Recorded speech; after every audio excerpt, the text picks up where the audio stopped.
Hey y'all, what's up? JamiThatsMe here. Welcome back to the channel. Listen, I want to talk to y'all real quick about Real Housewives of Potomac reunion part 2. Can we do that? Just a little bit? Not a whole lot, but just a little bit. Can we talk about it? Okay, cool. All right. Now, first things first, I have to shout out Dr. Wendy for having Candace's back when it came down to Miss Giselle and pretty much calling Giselle out about her calculated behavior because she always seems to do things when the cameras are on. She has a lot of time to address situations prior to the cameras coming. So it's like she's calculated because she likes to wait until the cameras are there. Therefore, it can appear as though she has some type of storyline about somebody else's stuff so that she don't have to bring her own stuff to the front. Now, speaking of bringing her own stuff to the front, she did touch on a hysterectomy that she had to have and how traumatic it was for her. I believe it was supposed to be like 3.5 hours long, but it ended up going 8 hours or so. She had to stay overnight. Her girls were really worried. And it was crazy to see Giselle trying so hard to hold back. And that's what I don't want her to do.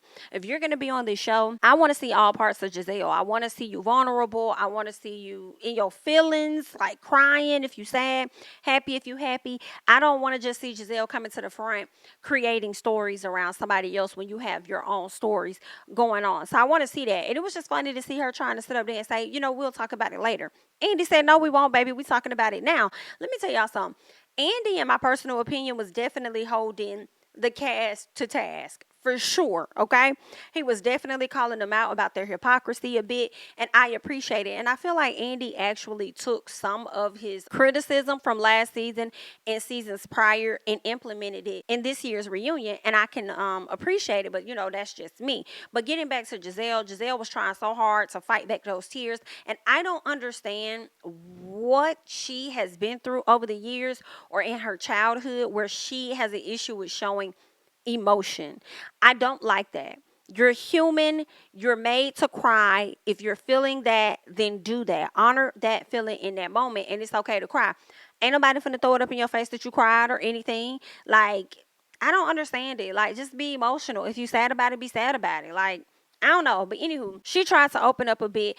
And I kind of felt for her in that moment because I don't wish for nobody to lose their mama, especially at the young ages that her daughters are. Like, that is a traumatic experience, especially when you're being told it's going to take 3.5 hours, maybe 4, and then it takes twice that amount, and it's some complications, and then her bladder was messed up. See, that would make me feel away because it makes me wonder, did you really have some things going on inside of you that they had to clean out before they could just pull the hysterectomy out? Or was it a situation where the doctor didn't know what the hell they was doing, or had some new surgeons, or the new students, the residents or whatever, come in trying to work on you or something? I don't know what was going on. I hated that for her. I did feel for her in that moment, and I was like, Giselle, can we get more of that?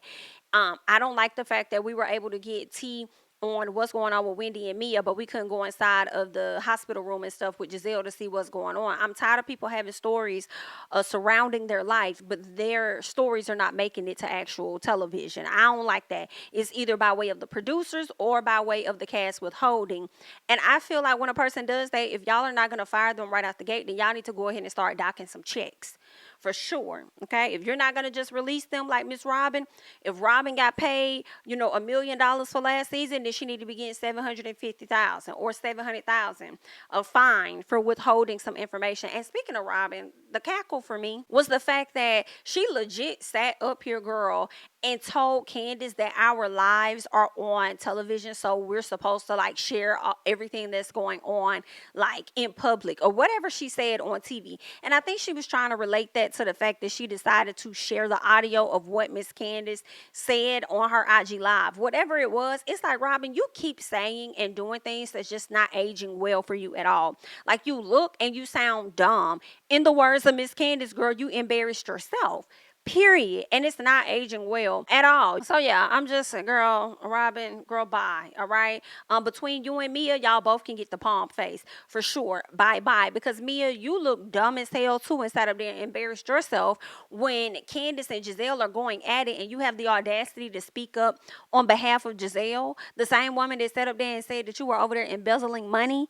Ma'am, you sat up there and defended her, and then gonna ask Candace, why is it not okay for her to acknowledge that her husband did something inappropriate or made this lady feel uncomfortable? Ma'am, Giselle can't even speak to what the hell it is she's talking about. She can't even explain to us what this man has done or anything for Candace to even acknowledge what it is that she's saying. Like, you sound stupid. And as I speak on Mia, I gotta talk about Wendy real quick, because Wendy, baby, I appreciate your openness. I appreciate your vulnerability. I appreciate you being emotional because sometimes it seems like people don't feel you until they see tears coming out your eyes sometimes, right? Wendy ended up telling Mia, girl, listen, it took everything in me not to beat the shit out of you. Do you hear me? It took everything in me, like BITCH, girl, you assaulted me. At the end of the day, like, let's be very clear about that, okay? You assaulted me, and I want you to know that I don't fuck with you. I said, oh, Wendy, girl, if she ain't feel you before, she need to feel you now. Here go Giselle, messy ass, talking about something. But then y'all bump cats. First of all, ma'am, you keep pointing over here on this side of the couch and letting me know how much you don't like me. So I need you to maintain that energy, stay on your side of the couch, and anything pertaining to me, don't speak on it because you don't like me, right? You don't like me, right? Then keep your motherfucking hand over there before I slap the shit out of it, before I snatch it off, okay? Keep it over there. Don't point over here. So for her to just hop in the conversation, you said you don't like Wendy. You ain't trying to have nothing to do with Wendy. But when Wendy ain't even talking to you, she's talking to Miss Mia, you want to hop in the conversation and you want to have something to say. Then y'all bump cats, or then y'all, weren't y'all trying to, then y'all kiss each other, or whatever it was that she was alluding to. Girl, let me tell you something. Mia is a flip-flopper. And I'm not surprised by how Miss Wendy moves with her. Girl, you be flip-flopping. So my friendship or my likeness towards you is going to flip-flop right along with you. The more you flip, the more I'm a flop, girl. And that's just what it is. Period. Okay. So, yeah. And as I'm speaking on that, I do want to get into that conversation real quick about colorism, because as I'm speaking on that, I feel like the way that Giselle and Robin handled Wendy in comparison to how they handled Mia, for me, it was giving that's colorism to me. All right. And y'all know I've been a person that said countless of times that I don't necessarily see the colorism that a lot of you guys see. Right. And as I've told my patrons, like, it doesn't mean that you guys are wrong in the colorism. I'm just telling you that I don't see it. So go ahead, educate me, and let me know what it is that you're saying that I'm clearly missing. Right. But in this particular moment, with how they handle Mia and Wendy, they definitely showing colorism. I feel like it's more than just you saying that you don't like this lady. It's more than that. With what Wendy went through with Mia and her being assaulted more than one time, which is what people kept forgetting. She was assaulted more than one time by this lady. Y'all turned around and made the person that's the victim the aggressor in this situation. And then turned around and said that this lady was antagonizing things, as if Mia wasn't antagonizing things from the very beginning when she first mentioned it to y'all. She had a whole plan set up to come at Wendy sideways. This was a part of her plan. And because she does not like that things are going outside of the plan that she created, now she thinks that it's okay to assault somebody. You can't sit up there and try and criticize Monique last season or whatever season it was and tell her how wrong she is. This is not of Potomac and all of that. But then sit up here and go to Mia's side. And I'm not going to say praise Mia, but make Mia believe that what she did was A-okay. And the reason why I also feel like that's colorism, and it's more than just a dislike, because if you dislike somebody, you're at least going to be able to sympathize when they are when somebody has done them wrong. You're at least going to be able to sympathize with a person when they've been done wrong, period. Whether you like them or not, you're going to know when something's foul.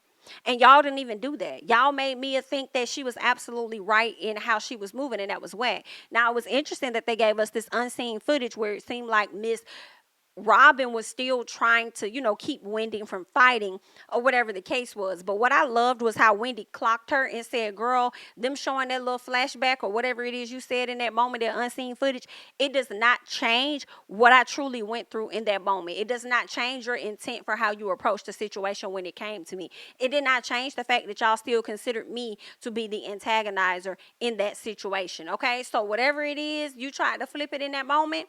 No, ma'am. It did not get past go when it came down to it for me. And as we're talking about, colorism and stuff, I do want to touch on that real quick.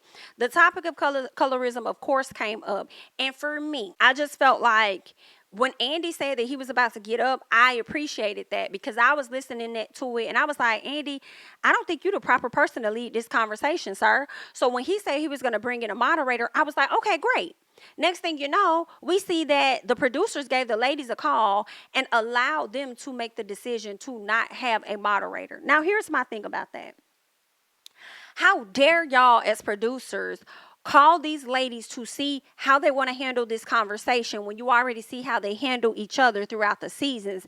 They are not equipped to have solo individual conversations amongst themselves. You need a moderator and a person that can educate them as well. It should not have been on Candace to open up no damn phone and read no definition of what colorism is. It should not have been up to Karen to have to explain and get these ladies to see the point.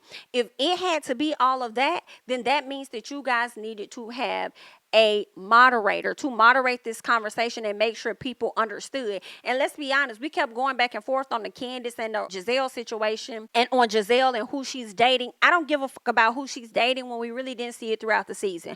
So my thing is, y'all could have spent a little more time talking about colorism and y'all should have brought in the moderators. And for me personally, I do feel like the reason you guys decided to ask those ladies how they want to handle this conversation was because you guys really didn't want to get that deep into the conversation anyway, because had you did, you would have brought in a person just like you brought in Miss Nicki Minaj. You feel what I'm saying? So, yeah, I did not necessarily like that. Now, I do feel like Ashley Darby definitely made some points. She said that she does acknowledge her privilege as a lighter skinned woman or whatever. And she just pretty much goes on to say that she's gotten into it with a lot of the ladies on the show, damn near everybody on the couch. And I appreciated what Ashley had to say.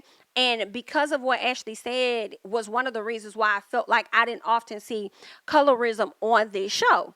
Right? Because I feel like they all get into it with each other. Like it's more favoritism than it is colorism. However, when it came down to the reaction of Mia versus Wendy, I do believe how Robin and Giselle perceived the situation between the two ladies, and add in Candace and Monique's situation, that was giving to me a colorist type of response. And I'm not calling Giselle or Robin, either of them, colorist or anything, but that is what I see when I saw that particular situation, in my opinion. You know, it was definitely giving some colorism right there. And y'all may not even be knowing that that's how y'all operate because y'all were raised in that. You know what I'm saying? You may not know. And sometimes it does take a darker skinned person to let you know, BIT, how you handle this right here. Like, girl, this is what it's giving. Okay? So, yeah, so there's that, you know, and I feel like that pretty much was it. I mean, Jacqueline came out or whatever, girl, and she's going to be getting into it with Miss Mia. But let me tell you something, and I've already told this to my people over there on Patreon, but let me tell y'all something. If a person outs your tea to a group, that was never your friend. And you're just now catching up and just now realizing that that BIT was never a friend of yours. Another thing you need to recognize is that if she's so willing to share that information to a group of ladies that you're now getting to know, imagine what she's been saying about you over the course of the years that y'all have been friends. You feel what I'm saying? Like, God, I'm sure, has been showing you that that lady was never your friend for a long periodically time, girl, okay? But you're just now getting to a place where you're having to actually take heed. He been sent you signs letting you know to let that lady go. I don't know what y'all got going on, but I feel like this ain't the end of Miss Jacqueline and Mia. I feel like they're going to be hanging with each other a little longer, okay? But there's that. I do want to go ahead and jump into some things that Miss Candace had to say over on to Twitter.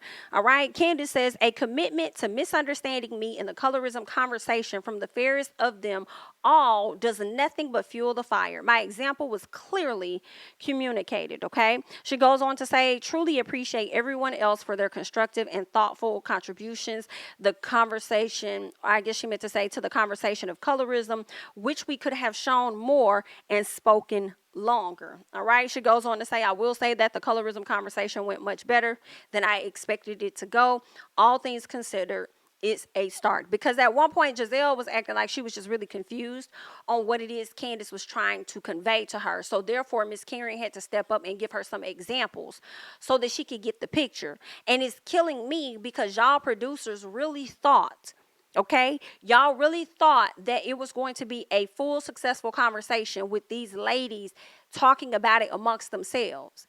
And it's like, you can't possibly have that when you have somebody like Giselle that's telling Wendy how much she doesn't like her. And Wendy, who does this as a profession, speaks on these topics along with a variety of other things. Wendy, like, she can't carry the conversation forever, right? And in addition to that, whatever Wendy would say, Giselle wasn't going to hear because she never hears Wendy. She always takes it in one ear and out the other. So for that, let this be a lesson to y'all to understand and know that these damn cast members should not be calling the shots. I know y'all want to get their opinion, see what they think, but their opinions should not be the end all, be all. Y'all need to make the decisions. And next time, y'all need to bring in some moderators to have the proper conversations with these people. You understand what I'm saying?